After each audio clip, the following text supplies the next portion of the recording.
আজকের এই এক্সপ্লেনারে আমরা রুমাটয়েড আর্থ্রাইটিস নিয়ে একটি বিস্তৃত মেডিকেল ডকুমেন্টের গভীরে যাব। চলুন একদম সহজ ভাষায় বোঝার চেষ্টা করি এর আসল প্রভাবটা ঠিক কতটা গভীরে যায় আর এটা কিভাবে ম্যানেজ করা হয়। ভেবে দেখুন তো, শরীরের যে সিস্টেমটার কাজ হলো আমাদের রক্ষা করা, সেটাই যদি উল্টে আমাদের জয়েন্ট বা অস্থিসন্ধিগুলোর ওপর হামলা করে বসে, তখন ঠিক কি ঘটে? চলুন শরীরের ভেতরের এই অদ্ভুত আর জটিল দ্বন্দ্বটা একটু খতিয়ে দেখি। পুরো বিষয়টাকে আমরা 4টা ভাগে ভাগ করেছি। 1. এই অটোইমিউন রহস্যটা আসলে কি। 2. এর লক্ষণ বা উপসর্গগুলো। 3. চিকিৎসা পদ্ধতি। এবং 4. দীর্ঘমেয়াদী পূর্বাভাস আর যত্নের বিষয়টা। তো শুরু করা যাক আমাদের প্রথম পর্ব দিয়ে। একটি অটো ইমিউন রহস্য। সবচেয়ে গুরুত্বপূর্ণ পয়েন্টটা হল, রিউমাটয়েড আর্থ্রাইটিস আসলে একটা ক্রনিক বা দীর্ঘস্থায়ী অটো ইমিউন ডিজিজ। সোজা কথায়, ইমিউন সিস্টেম এখানে রীতিমতো কনফিউজড হয়ে যায়। সে ভুল করে জয়েন্টের লাইনিংকে আক্রমণ করে বসে, আর তার রেজাল্ট সেখানে ক্রমাগত প্রদাহ হতে থাকে, যা আমাদের হাড়, কার্টিলেজ, টেন্ডেন সবকিছুরই মারাত্মক ক্ষতি করে। এখন প্রশ্ন হল, এমনটা কেন হয়? সত্যি বলতে চিকিৎসা বিজ্ঞানের কাছে এর একদম নিখুঁত কোনো উত্তর এখনও নেই। তবে গবেষকদের ধারণা, অজানা কোনো ভাইরাস বা ইনফেকশন হয়তো এর পেছনে ট্রিগার হিসেবে কাজ করে। পাশাপাশি এর একটা শক্ত জেনেটিক কানেকশনও রয়েছে, অর্থাৎ পরিবারের কারো এই রোগ থাকলে ঝুঁকিটা একটু বেশি থাকে। আর এখানেই ডেটাগুলো বেশ ইন্টারেস্টিং। পুরুষদের তুলনায় মহিলাদের মধ্যে এই রোগে আক্রান্ত হওয়ার হার কিন্তু বেশ লক্ষণীয়ভাবে বেশি। বিশেষজ্ঞরা ধারণা করছেন, মহিলাদের শরীরে থাকা ইস্ট্রোজেন হরমোনের সাথে হয়তো এর কোনো সরাসরি কানেকশন আছে। এবার আসা যাক 2 নম্বর পর্বে, লক্ষণ, উপসর্গ ও ফ্লেয়ার আপ। শরীরের ভেতরের মেকানিজম তো বুঝলাম, কিন্তু বাইরে থেকে একজন রোগী আসলে কি ফেস করেন?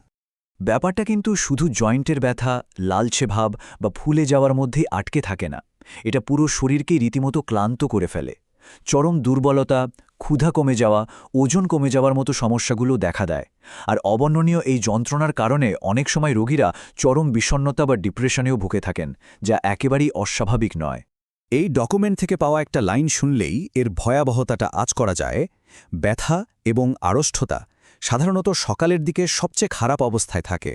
মানে চিন্তা করুন, প্রতিদিন সকালবেলা ঘুম থেকে ওঠার পর জয়েন্টগুলোর এই জমাট বাঁধা অবস্থা নিয়েই দিনের শুরুটা করতে হয়। প্রতিদিনের এই সংগ্রামটা কতটা কঠিন, তাই না? আর একটা ইন্টারেস্টিং ব্যাপার হলো, এই রোগটা কিন্তু খুব ধীর গতিতে ছড়ায়।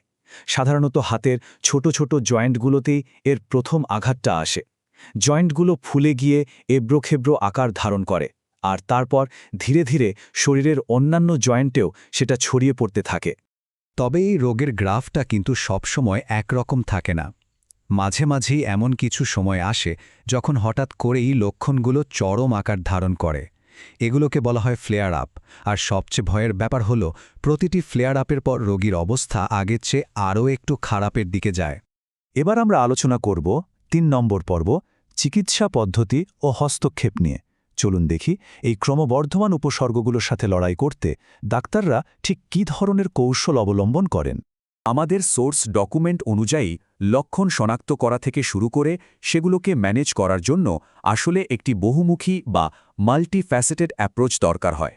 আর যেকোনো চিকিৎসার প্ল্যান করার আগে যে রূঢ় সত্যটা মেনে নিতে হয় তা হল, রিউমাটয়েড আর্থ্রাইটিসের কোনো সম্পূর্ণ নিরাময় বা কিওর আসলেই নেই। হ্যাঁ, শুনতে খারাপ লাগলেও এটাই সত্যি।